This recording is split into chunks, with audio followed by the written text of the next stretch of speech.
Muy buenas tardes, bienvenidos, bienvenidas, queridos colegas, en nombre de la Junta Directiva de la Asociación de Cervantistas. Hoy celebramos la última sesión del curso de este programa, el programa Novedades Cervantinas, promovido, como sabéis, por nuestra asociación para compartir nuestras aportaciones en la medida en que son propias de una comunidad investigadora amplia, dialogante. Y precisamente el diálogo y la reflexión son las grandes perchas de las que cuelga este programa. Hoy recibimos entre nosotros a un nutrido y muy brillante grupo de colegas que, parafraseando el Persiles, conforman un hermoso escuadrón que nos ayudará a entender las propuestas que formula nuestro colega Clark Colohan en su libro Inventing the Romantic Don Quixote in France. Y le acompañan nuestros queridos colegas Marcia Collins, Jacques Cornier, esperamos que aparezca, y Geneviève Artigas-Menard, que van a dialogar con Clark. A todos ellos y a todos los que hoy habéis conectado con nosotros, os damos nuestra más cordial bienvenida. Gracias. Sabéis que, de acuerdo con la dinámica común en las sesiones del programa, vamos a asistir al diálogo de Clark y los colegas durante un tiempo no superior a 45 o 50 minutos y después abriremos cámaras y micrófonos para participar durante más o menos una media hora en un coloquio que para mí será un auténtico placer moderar. Recordad que durante el diálogo de nuestros colegas vamos a mantener apagados las cámaras y los micrófonos para facilitar la retransmisión en las mejores condiciones técnicas. Recordad también que en esta ocasión no vamos a retransmitir en directo en los canales habituales de Facebook y de YouTube por razones técnicas. Ya está Jack con nosotros, ¿veis? Ya sabía yo que no iba a fallar. Ahí está. Pero más adelante, como os digo, esta retransmisión será grabada y será reproducida por los canales habituales.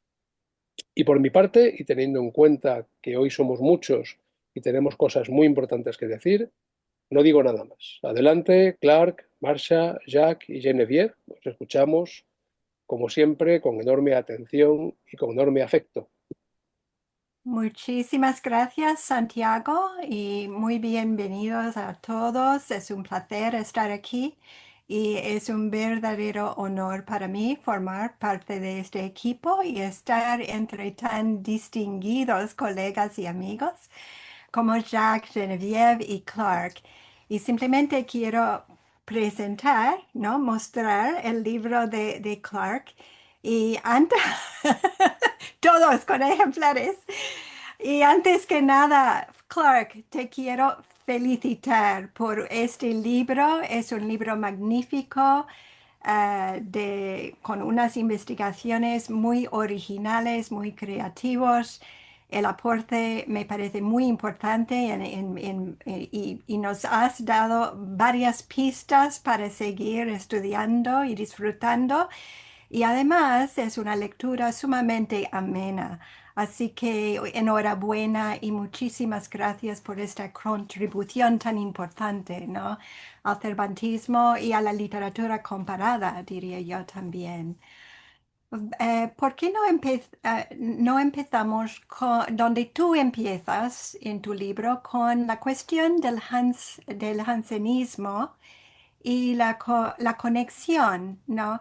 entre Don Quijote y el jansenismo en Francia? Bueno, Muchísimas gracias, Marcia. Realmente quiero yo empezar agradeciéndole a mi entrañable amigo Emilio Martínez Mata, que está aquí con nosotros a pesar de los problemas que lo acosan en este momento. Él, como director de la Sociedad de Investigación, el equipo que se llama GREC, que tiene su sede allá en la Universidad de Oviedo.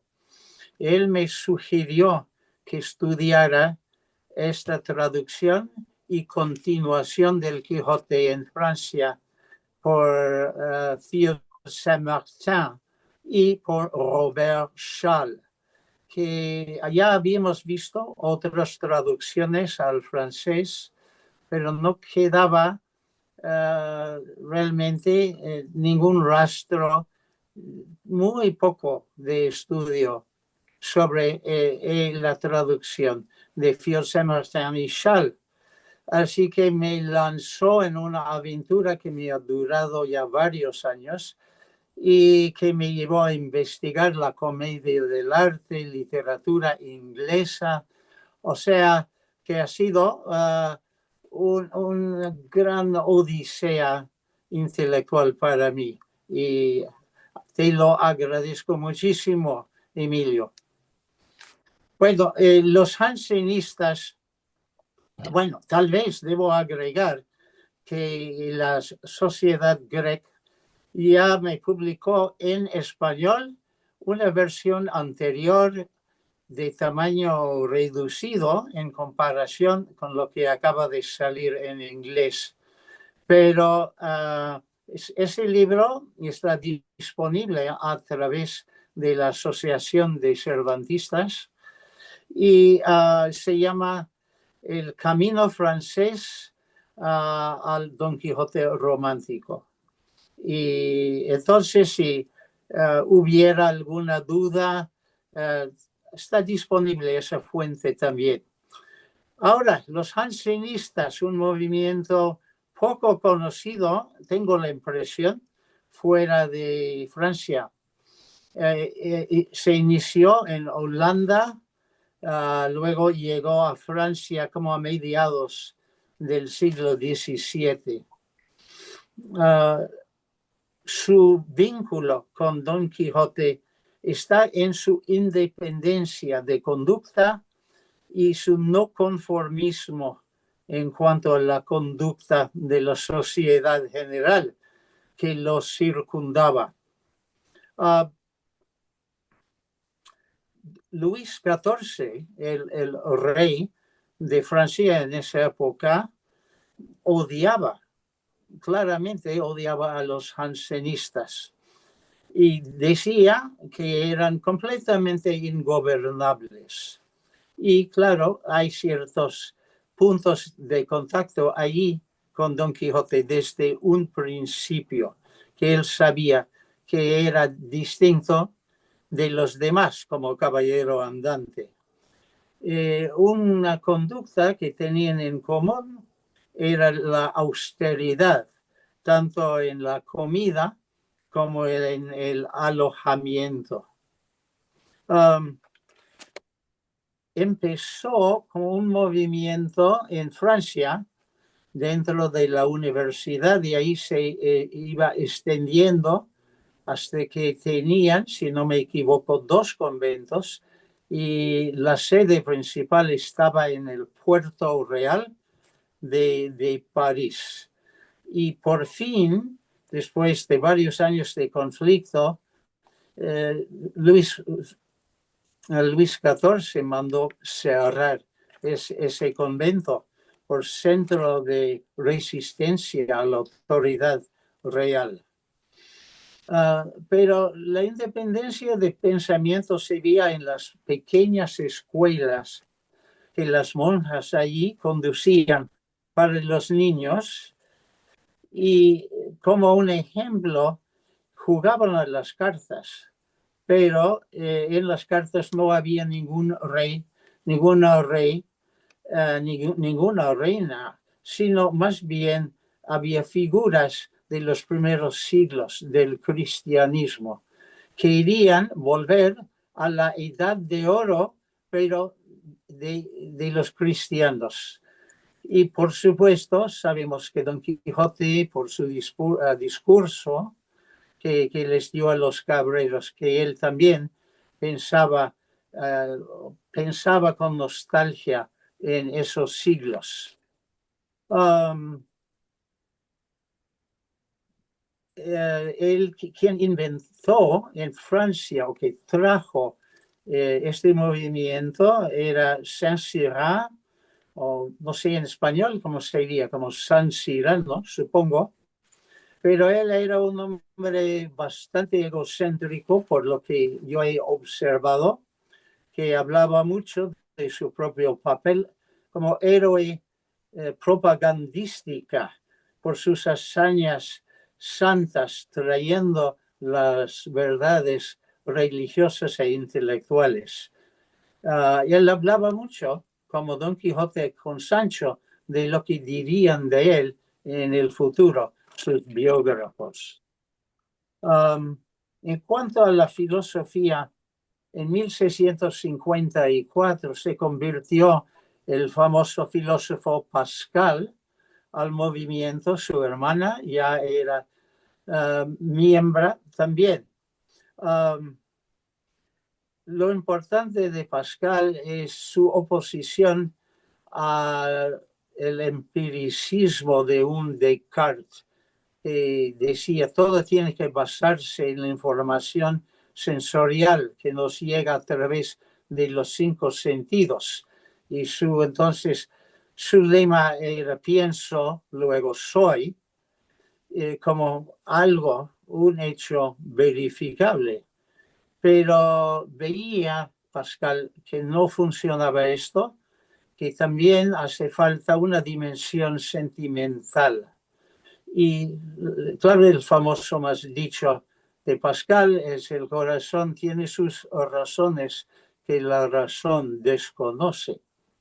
Y esto le abría la posibilidad a que apreciara la vida de las grandes mentes, de los grandes pensadores, líderes religiosos y filosóficos del pasado.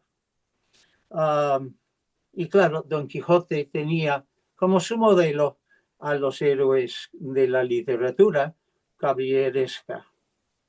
Y era, sobre todo en la continuación francesa, que los jansenistas crearon su propia versión, de la que voy a hablar ahora, donde Don Quijote es estudiante de ética, de adaptación a la alta moral de la aristocracia francesa, al menos tal como ellos se conceptuaban.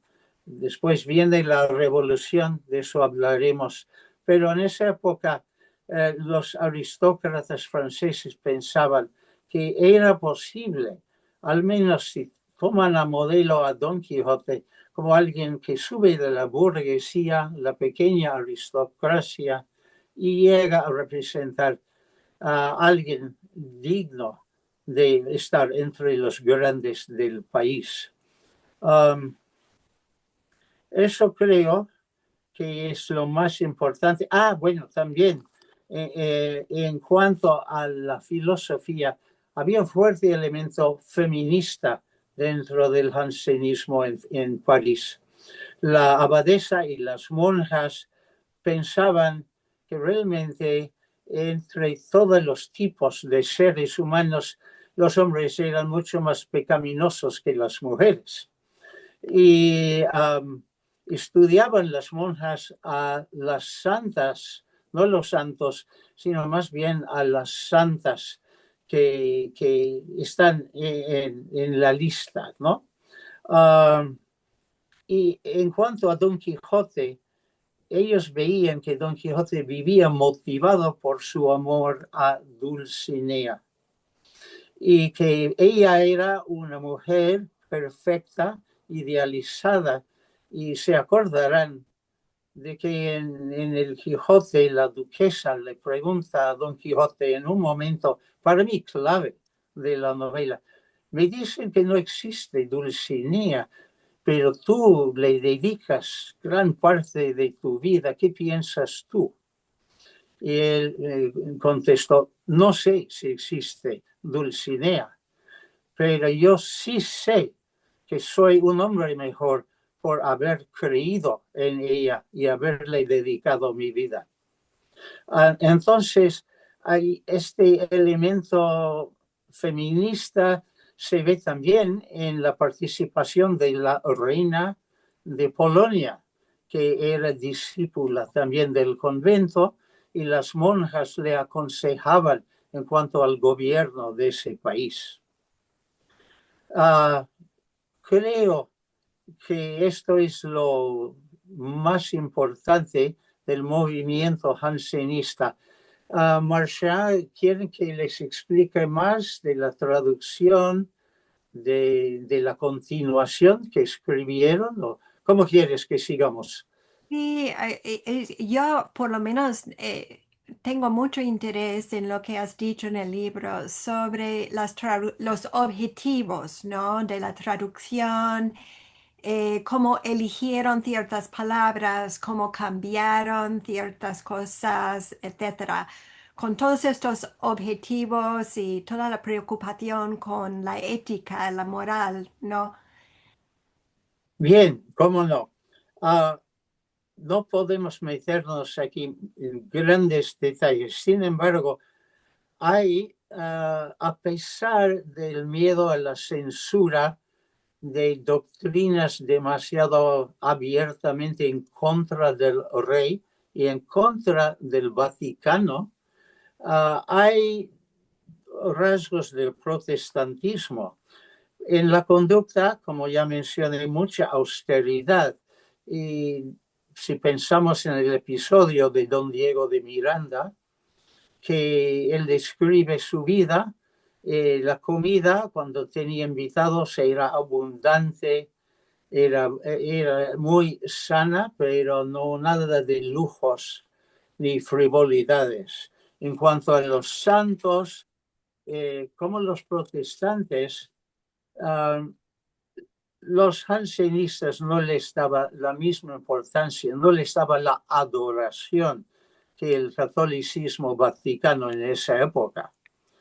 No se quitan las frases que incluyen alusiones bastante frívolas a muchos santos, que era una costumbre típica para nosotros hoy sin gran importancia dentro del español de la época. También en la crítica literaria, Cervantes, como vivía inmerso en la crítica neoaristotélica, era, bueno, diríamos que era rebelde en cuanto a la conducta de insistir en que todos los datos tenían que ser muy verosímiles para que no hubiera ninguna ruptura con la impresión de realidad que confirma una buena obra de ficción. Y si pensamos, por ejemplo, en el episodio del Endriago, en la versión original cervantina hay cierta broma ahí en cuanto a no sabemos precisamente cuántas cubetas de agua hacían falta para lavarle la barba. Después de haber metido el casco para el combate y se le había ensuciado mucho. Entonces, con los requesones que estaban dentro del yelmo.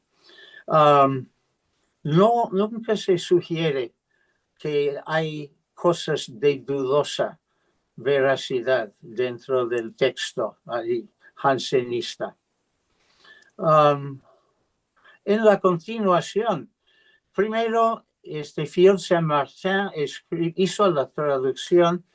Ha habido un poco de duda sobre realmente su participación en el movimiento, aunque pienso yo que ya queda bastante demostrado que sí creía en muchas de las doctrinas del movimiento. Y luego también Don Quijote y Sancho van mejorando su conducta. Sobre todo Don Quijote llega a hacer cosas realmente dignas de un caballero cristiano francés. Sancho hasta también lo intenta, él hace que Don Quijote lo haga caballero. Y Don Quijote se entusiasma, tiene un discípulo y piensan que ahora van a cambiar el mundo. Y sí, hasta cierto punto lo hacen en ese círculo de personas que conocen. Hay un conde que queda mal herido por ladrones en el bosque y Don Quijote llega y ahuyenta a los ladrones y también desata a la condesa que estaba ahí a punto de ser violada por los ladrones. Y luego, en otro episodio, también Sancho, convencido por el mago que como dirige todo el espectáculo que pasa en un chateau, en un castillo, está convencido de que es invulnerable, que nada lo puede dañar, y él salva a otra condesa. Así que realmente es un Don Quijote completamente mejorado, idealizado, y se toma muy en serio su retórica de grandes ideales. Y no se toman en cuenta sus acciones, sobre todo de la primera parte del Quijote, donde sus acciones no corresponden con su retórica, porque es como enfatiza ahora Pierre de Larny, es un salteador de caminos, que quiere hacerse famoso, ser invitado a la corte, enamorar a la princesa y luego heredar el reino. No, ya quiere en la segunda parte de Don Quijote llegar a santo, no quiere llegar a rey. Y entonces es un cambio de ambiente y realmente tiene sentido que un grupo religioso, intelectual, pudiera verlo como de modelo. Y yo creo que con eso ya tienen lo básico.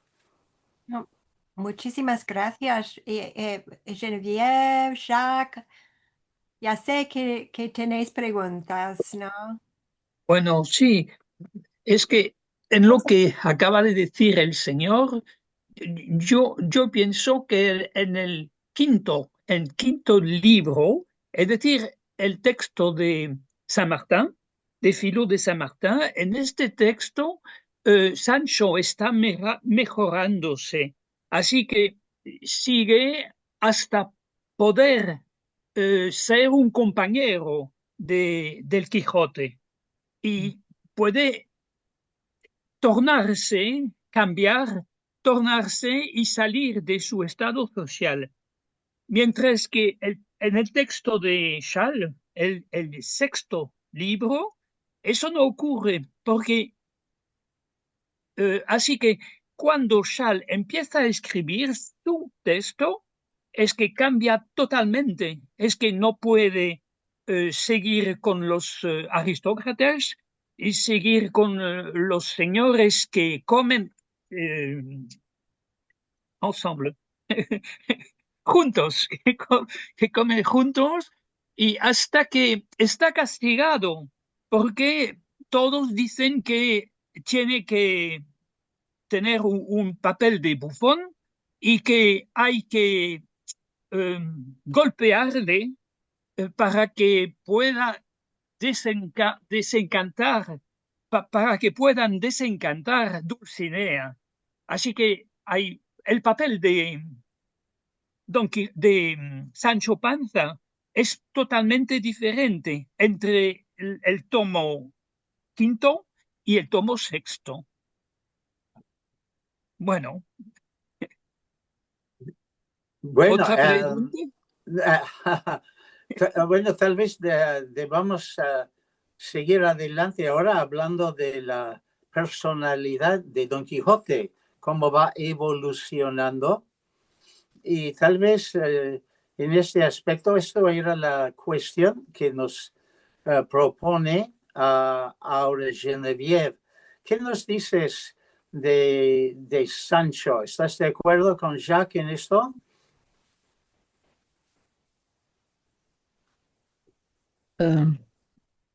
Expreso mi más sincero agradecimiento a la Asociación de Cervantistas por haberme concedido el honor de invitarme a esta reunión. También doy las gracias a Clark Callahan por su invitación. Leí su libro con gran interés, por eso acepté su propuesta sin dudarlo. Pero creo que mi nombre, Artigas Menon, le hizo esperar que yo hablaba español con fluidez. Desafortunadamente, no he practicado el español desde hace muchos años. Les ruego, pues, que disculpen mi torpeza en su bella lengua. Por otra parte, no soy especialista de Cervantes, ni en general de la novela, sino que, como lectora de Charles, filósofo clandestino, me he interesado en toda su obra y es así como la he estudiado. Por lo tanto, lo que más aprecio en el magnífico trabajo de Clark Callahan son 3 puntos. Primo, la amplitud de la síntesis. Clark Callahan es el primero en lo que él llama a pragmatic approach to a complex archetype, en dedicarse a un análisis comparativo tan completo de las variaciones sobre el tema del mito de Don Quijote desde principios del siglo XVII en España hasta mediados del siglo XVIII en Inglaterra y Francia. En este amplio panorama que da lugar al segundo tomo de la continuación francesa de Don Quijote, publicado en 1713, que es la obra de Robert Schall, novelista, filósofo, memorialista. Segundo punto, el paralelo entre la estética cómica de Schall y la comedia del arte, páginas 98 a 111. Y tercer punto, más particularmente, el análisis moral del personaje de Don Quijote en Robert Schall, páginas 45 a 56, sobre el cual, si un poco tiempo, haré un muy breve comentario. ¿Puedo? Sí, por supuesto. Página 51, Clark Callahan dice, in book 6,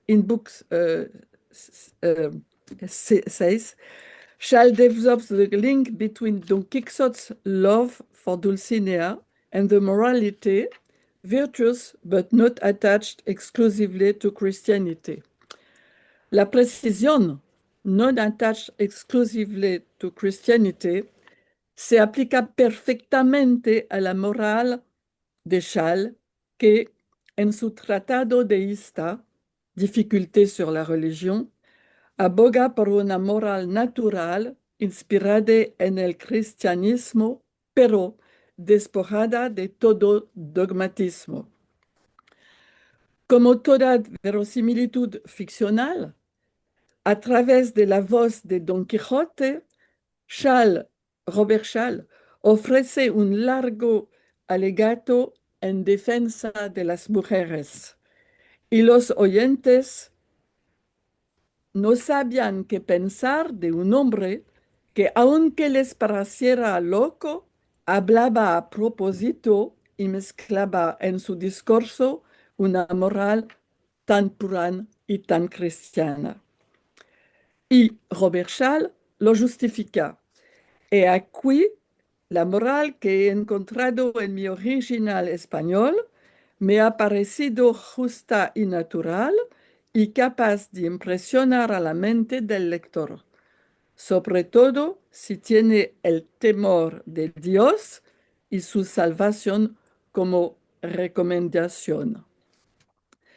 Para concluir, vemos que el muy interesante libro de Clark Collahan no solo nos esclarece sobre la recepción de Don Quijote en Europa en los siglos XVII y XVIII, nos ayuda también a profundizar nuestro conocimiento de un continuador como Robert Schall.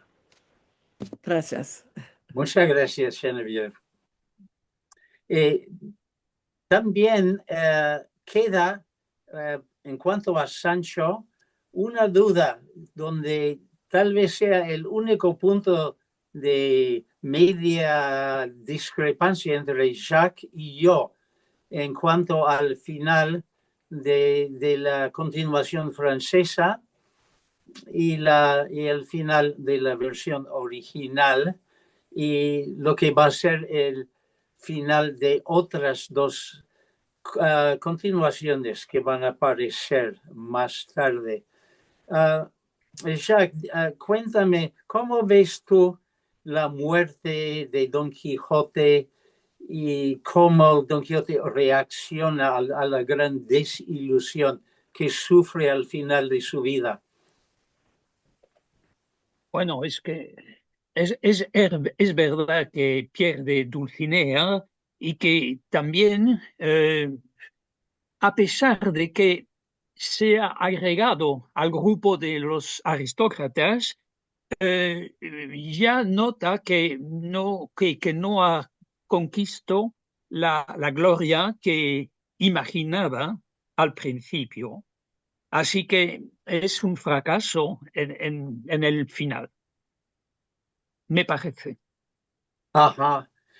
Tal vez debería yo de explicar que el mago que maneja la situación ha hecho que llegara al Don San Lorenzo, al castillo donde están reunidos varios nobles, y Don Quijote no sabe que ella está ya casada y Ah, ¿no? siente una gran animación emocional, pasa por un juicio donde los jueces de un tribunal de ultratumba lo juzgan a ver si ha vivido una vida virtuosa o no, y dicen que sí, que Don Quijote realmente es un hombre modélico. Pero en cuanto a Sancho, no, y por eso tiene que vapularlo, tiene que darle golpes, porque realmente por su glotonería, por su lascivia en alguna ocasión, por varias cosas, él no merece una calificación tan alta como la de Don Quijote.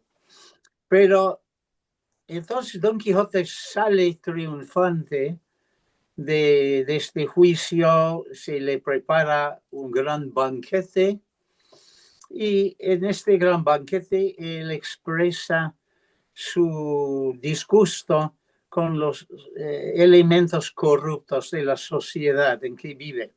Y en esto sigue muy bien a Schall, que también tenía ideas muy apasionadas en cuanto a la corrupción, tanto de la iglesia como del gobierno jurídico.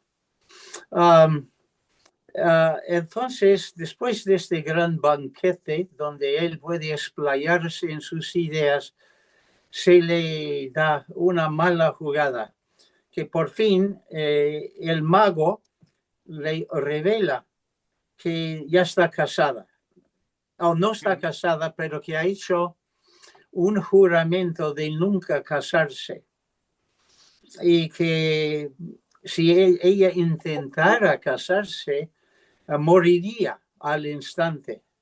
Bueno, Don Quijote, ¿cómo va a reaccionar después de dedicarle tanto tiempo a esto? A Dulcinea, la mujer ideal, pero trato de tomarlo de una forma valiente y podremos decir varonil y aceptas seguir viviendo allí en el castillo, pero después de una semana sin propósito, sin motivación, dice, bueno, voy a volver a mi pueblo y a ver si puedo seguir. Pero en el camino se encuentran él y Sancho en un bosque donde hay dos fuentes que son legendarias en la mitología medieval renacentista, que son fuentes de Merlín, donde hay primero una fuente de amor, que si tomas desagua, el amor que sientes se va a intensificar, vas a amar con gran fuerza. Pero hay otra fuente que ahí el agua produce el odio y quita todo amor. Entonces, al ver que ahí está la posibilidad de no sentir más este dolor por la pérdida de Dulcinea, tiene que dejar de amarla. Y entonces toma del agua fría y entonces funciona perfectamente. El calor del amor se va y él dice, ¿cómo podría haber sido tan tonto como verla a esta mujer como perfecta, como ideal? Es una campesina cualquiera. Entonces vuelve a su pueblo, pero ya sufre de abulia. No tiene por qué vivir. Y entonces en el pueblo el médico le saca sangre y no da resultado, le saca sangre varias veces y él no protesta y con perder tanta sangre se muere. Es casi una forma de suicidio, al menos así lo veo yo. Bueno, esto para mí tiene que ver con el final de Cervantino, donde no hay una buena explicación de por qué deje Don Quijote de creer en Dulcinea y creer en su sueño imposible, porque realmente el caballero de la Blanca Luna le ha dado un año de retiro en casa, pero nada más un año. Pero algo le pasa y él también se deja morir. Y se despierta después de dormir mucho tiempo y ya volvió a la normalidad. ¿Y qué es lo normal? Lo mejor para él es no vivir más. Y regala muy cristianamente todas sus posesiones, pero luego se muere, casi voluntariamente. Yo en el libro especulo sobre el jansenismo en la versión francesa, porque eran muy pesimistas en cuanto a las posibilidades de llegar a la perfección moral. Racine, el gran dramaturgo, es muy pesimista, escribe tragedias, no comedias. Entonces, no sabía hasta qué punto este final tan pesimista viene de Cervantes, viene del jansenismo o viene de la propia perspectiva de Schall sobre qué es lo que se puede lograr en la vida. ¿Tienes alguna idea sobre esto? De todas formas, es difícil creer lo que leemos, porque hay una carta que mandó Schall a sus compañeros, los diaristas del courrier français de Hollande, sus amigos de Leyde, y escribió una carta para decir, todo es mío en este libro, en esta continuación. Todo es mío excepto el final. Porque no No sé. sabía yo eso. Sí, hay una carta, está citada, pero bueno, es que no sé dónde está, ¿eh? Pero está en el libro ese. Es Bueno, sobre sí, el la taller. continuación que publiqué hace 30 años, ¿eh? Ya hay mucho tiempo. Me alegró mucho leer su libro porque yo creía que no había tenido ni un lector. Bueno, y sí, eso habría sido una inmensa pérdida y ha sido mi guía al estudiar la obra de Schall y toda la continuación. Pero él dijo eso. Le voy a mandar por escrito las referencias de esa carta que mandó a sus amigos eh, diaristas, Ujú. eh, después de la producción del libro, porque pareció en 1713. Ajá, 1713. sí, Sí, sí, sí. Y hay dos versiones, ¿eh? La versión de París, Barbin, y también la versión eh, no, se me escapa su apellido, de Lyon. ajá. Yo creo que Es la- yo pensaba que había tres ediciones que salieron en el yo año no 1000. conozco esta tercera edición. A mi parecer hay solo dos. Ajá, Y bueno, muy bien. en la segunda edición, la de Lyon, bueno, eh, no sé dónde está, es que lo escribí, pero no lo voy a encontrar. Pero en la de Lyon, que es el que publicó todas las copias que se hicieron en esta ciudad y que se despachó por todas las regiones de Francia, eh, en esta parte se dice que el autor era Philo de Saint-Martin y que no había disminuido su mérito porque escribía tan bien como lo hacía en la primera parte, es decir, el volumen número quinto.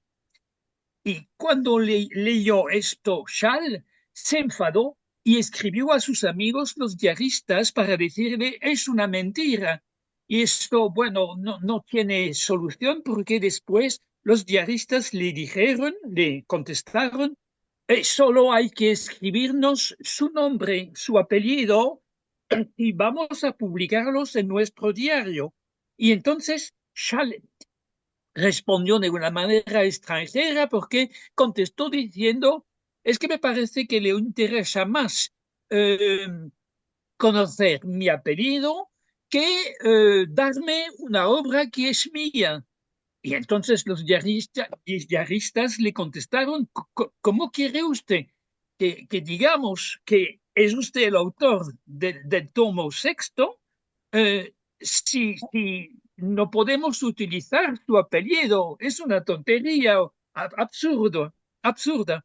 Y entonces se interrumpió como la- el cambio de cartas entre los holandeses y Schall, que escribía desde Francia.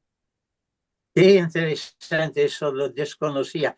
Entonces, el final no era de Schall, era la idea venía de, yo creo, de Cervantes.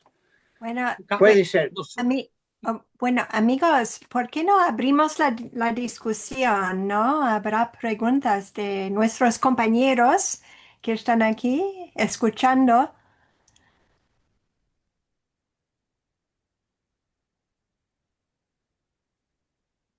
Bueno, yo creo que tal vez alguien, ¿Alguna, no sé. alguien con pregunta, con una pregunta? Marcia ha hecho muy bien el trabajo de puente que me ha facilitado a mí recordaros que el tiempo va cayendo inexorable y necesitamos pasar precisamente a este momento del coloquio. Si os parece bien, para animar a nuestros colegas a que intervengan, yo os propongo una reflexión que para mí es fundamental y que tiene que ver con el papel nuclear que tiene la recepción del Quijote en Francia a partir de principios del siglo XVIII como intermediadora cultural determinante con Europa, particularmente por la influencia que tiene a su vez en la recepción inglesa y en la recepción alemana. Una buena muestra de esto precisamente es estoy intentando recordar de memoria la obra L'Histoire de l'admirable Don Quichotte de Fillon de Saint-Martin y de Chasles, ¿de acuerdo? Sí, así es. Es un ejemplo de los muchos que podemos aducir acerca de la enorme importancia, de la importancia nuclear que tiene la intermediación francesa en la recepción del Quijote en su diálogo con Europa. Creo que esto es algo de lo que os habéis ocupado, entre otras cosas, y que merece la pena significar. Y a partir de aquí, adelante, podemos intervenir. No sé si Clark desea matizar algo a lo que he dicho, o Jacques, o Geneviève. Bien entendido que Clark ha hecho algo que es extraordinariamente original en los anales de este programa de novedades cervantinas, puesto que ha sido él quien ha preguntado a sus interlocutores y no al revés. Sí, efectivamente. Eso es algo digno de mérito. Bueno, es Digno de ser una reseñado. huella de mis años de maestro, Muy supongo. bien. Pero quiero decir que has manejado con enorme precisión las capacidades mayéuticas y has convertido a tus presentadores en avezados interlocutores, con preguntas muy sensatas. Bueno, después de esta pequeña reflexión en la que yo he puesto de relieve algo que es obvio, es decir, el valor de la recepción francesa en el diálogo con Europa, los micrófonos están abiertos y los colegas tienen la palabra. Adelante, por favor.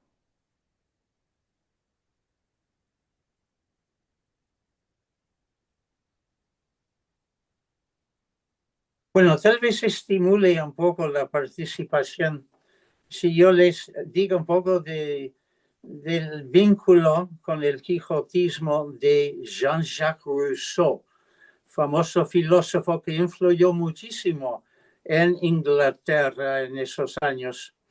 Él escribió una breve pieza teatral en que parafaragáramos, qué nombre, ¿verdad? Parafaragáramos es el ridículo, pero a veces también serio, mago que dirige todas las aventuras en esta continuación.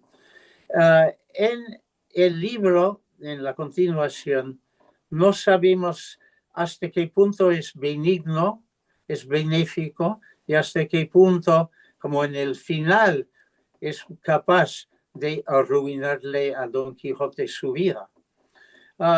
Entonces, Rousseau escribe una pieza teatral donde este parafaragáramos es el mago que es tan engañoso, que utiliza sus inteligencias para engañarles a las mujeres, que dos hadas deciden que quieren buscar a un hombre de verdad, no un mago, no un ser sobrenatural, y quieren tener un amor verdadero.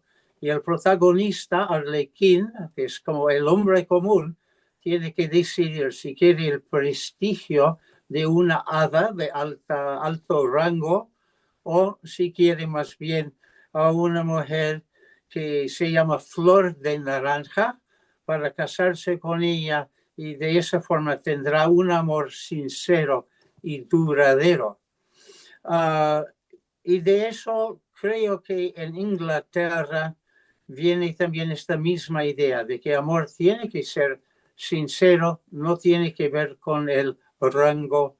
Y Sarah Fielding, hermana, claro, de Henry Fielding, escribió una novela, David el Simple, donde se forma una pequeña sociedad utópica y en esta sociedad tratan de tratarse los cuatro, dos parejas de forma amable, sincera y realmente pensando en el bienestar de los demás.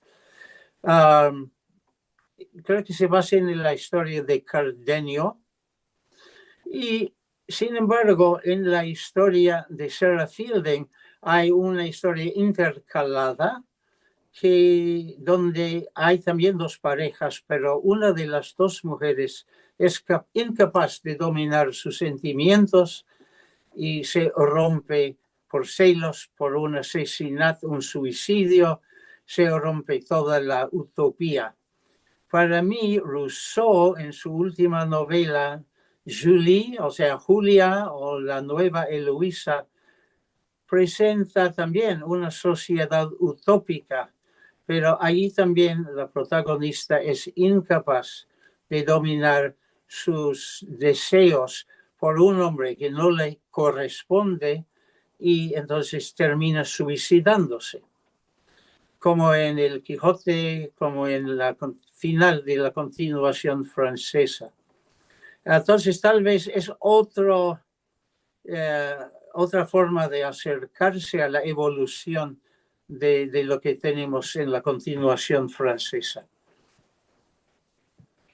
Sí, sí, sí, sí. Es verdad que Rousseau había leído, y muy bien leído, porque en la preface, las páginas delante de su novela, habla del Quijote y dice, bueno, hay que tener la imaginación de Cervantes para construir una novela de 6 partes.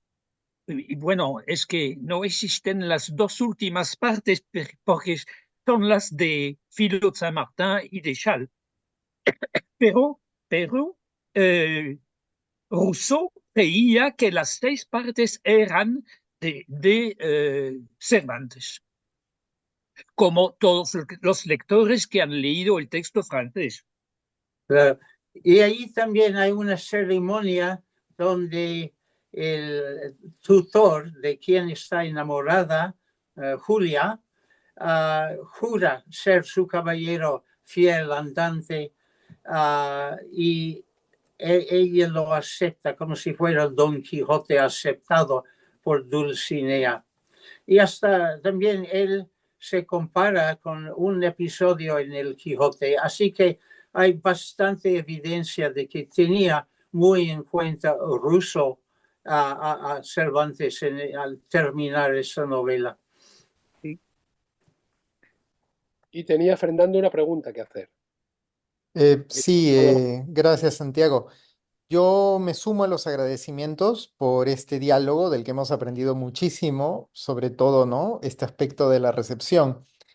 Escuchándolos, me surgen 2 preguntas, las lanzo, son curiosidades que me genera, ¿no? Este intercambio tan rico. El primero es, bueno, sobre, ¿no? El Quijote risible, ¿no? ¿Cuánto de la risa está en este Quijote? Escuchándolos, pensaba que quizás más que risa, lo que hay es sonrisa. Y lo otro que les pregunto también, retomando lo que dijo Santiago para un poco abrir el diálogo, ¿no? Les pregunto lo siguiente, ¿no? Este Don Quijote que se va a Francia, ¿no? Luego regresa a España, es decir, hay evidencia de ese Quijote a la francesa que luego vuelve a España y cuyas ideas se incorporan en el debate, en la interpretación de Don Quijote en España. Eso, a ver, Buena si... pregunta, sí, efectivamente. Yo me he preguntado lo mismo. Y si alguien aquí entre el público sepa de eso. Yo tengo una respuesta porque quiero decir antes, Santiago, que en la primera parte de esta pregunta pienso que hay cierto desprecio aristocrático por la conducta de Sancho, que él queda mal en el juicio final que se le hace, ¿no? Y para mí, él tiene papel de bufón, como nos ha dicho ¿no? Aquí Jacques. Y creo que puede haber algo de clasismo. Y por eso, después de la revolución, se escribe otra versión romántica, otra traducción. Y no veo que haya sobrevivido realmente esta perspectiva de Philo Saint-Martin y de Chasles. Pero eso es otro tema. Y, en fin, ¿cuál es tu respuesta al impacto en España? Esta es una respuesta provisional, no definitiva, pero es una respuesta que en todo caso apunta al sentido contrario. Me explico. La recepción del Quijote en la narrativa hispánica, particularmente en el siglo XVIII y particularmente en la primera mitad del siglo XIX en España, es beligerantemente antifrancesa. Particularmente es muy beligerantemente antienciclopedista y antiliberal. Pensemos, por ejemplo, en el Papis de Boadilla, o pensemos, por ejemplo, en el diálogo que las ediciones de Jacinto María Delgado mantiene con la reacción anti-afrancesada que puede asumir con cierta prudencia y con cierta elegancia Cadalso en sus cartas marruecas. Mm. Es decir, lo bueno de lo singular de la recepción francesa del Quijote es que establece un diálogo desde Francia hacia arriba, no desde Francia hacia abajo. Y esa diferencia en buena medida puede estar motivada por el alejamiento de la reacción española del enciclopedismo y las ideas avanzadas de la Ilustración francesa. O sea, las principales imitaciones, puesto que el siglo XVIII en España es un siglo de imitaciones más que de continuaciones, las principales imitaciones del Quijote que se escriben en España durante el siglo XVIII y durante la primera mitad del siglo XIX son anti-enciclopedistas y por lo tanto radicalmente antifrancesas. No veo un movimiento de vuelta, veo un movimiento de todo lo contrario, de no entrada, ¿de acuerdo? Eso que ahora se llama cordón sanitario. Pero Ruth tenía también una intervención. Sí, es verdad, pero también se publicó el texto español en casa de Axte en Mercus en 1780 o 60, me parece. La tengo esa edición. Espere un momentito. Sí. Mientras que Jacques busca la edición, podríamos hablar del Quijote del siglo XVIII, de Signery. Es un texto español y es solo el texto de Cervantes. Eh, Ajá. es que, ¿cómo se ve? ¿Qué se ve? Sí, sí, está claro, está Bueno, claro. me Bueno, parece que de hecho, esa ilustración es probablemente sí, una y de las las primeras ilustraciones ilustraciones son, que se debe a son los las de ingleses. Coipel. Son las de Coipel. Es decir, que este libro queda impreso en Francia, pero con el texto español, que es el texto de Cervantes.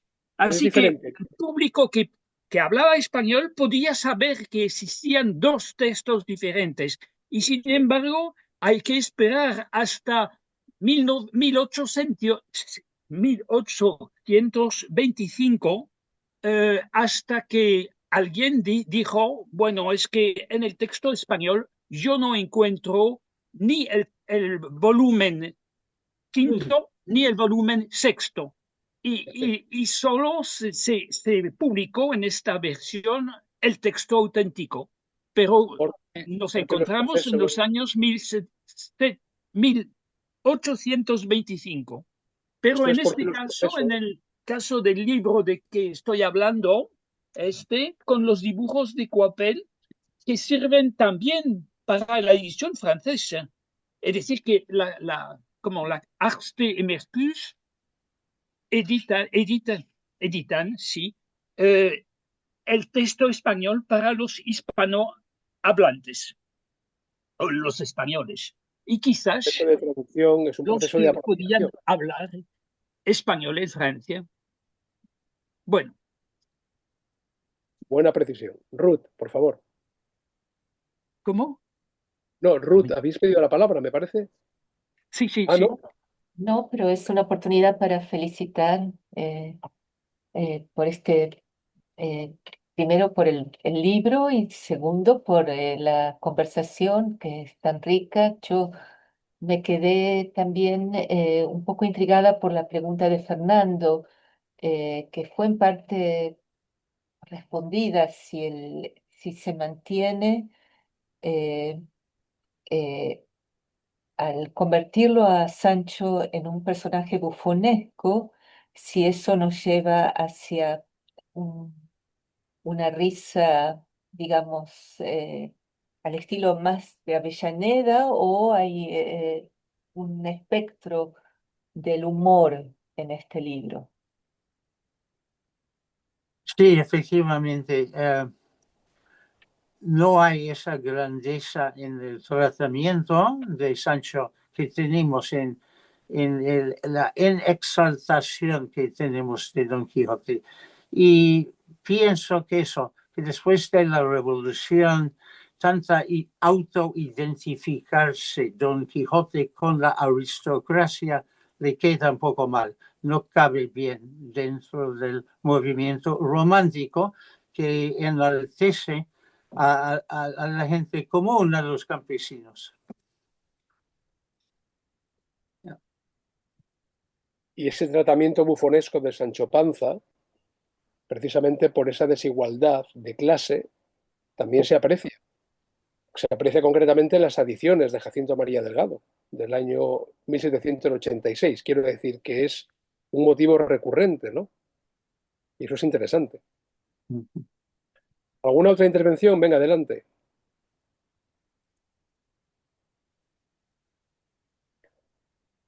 ¿Alguien hace alguna Sí, pregunta? yo quería, Emilio. quería sumarme, sí, Sí, sí, por favor. sí, quería sumarme a las felicitaciones por esta nueva versión del libro de Clark y también agradecerle la referencia que ha hecho, que ha hecho a mí como inductor del libro y a la publicación que habíamos hecho de la versión española en la colección El Quijote y sus interpretaciones, una versión más resumida, más reducida que la que ahora sale a la luz. Nada más. ¿Algún matiz? ¿Alguna intervención final? ¿Alguna puntualización por parte de Clark, de Jack, de Genevieve, de Marsha? Bueno, simplemente ha sido un placer, ¿no? Participar en este panel, leer el libro y he aprendido un montón, Clark. Así que Bueno, eso un es decir montón de mucho. cosas y muy interesante, ¿no? Todo eso. Y gracias, gracias por el libro. Bueno, gracias por el apoyo que me has dado. Y si tú has aprendido mucho viendo tu biblioteca personal, entonces decir mucho. En este momento, en tiempo real, nuestro querido colega y amigo Carlos Mata, secretario de la Asociación de Cervantistas, está reportando saludos a través del chat. Saludos para todos. Por lo tanto, como quien está pendiente del chat, me convierto en su portavoz y os los traslado a todos. Y dicho esto, si nadie añade nada, y siempre con la venia de nuestra presidenta, a mí solamente me queda reiterar nuestro agradecimiento, Clark, Marsha, Jack, Genevieve, y también hacerlo extensivo a los queridos colegas y amigos que esta tarde nos habéis acompañado. Ah, ahí está Carlos. Carlos, ¿quería decir algo?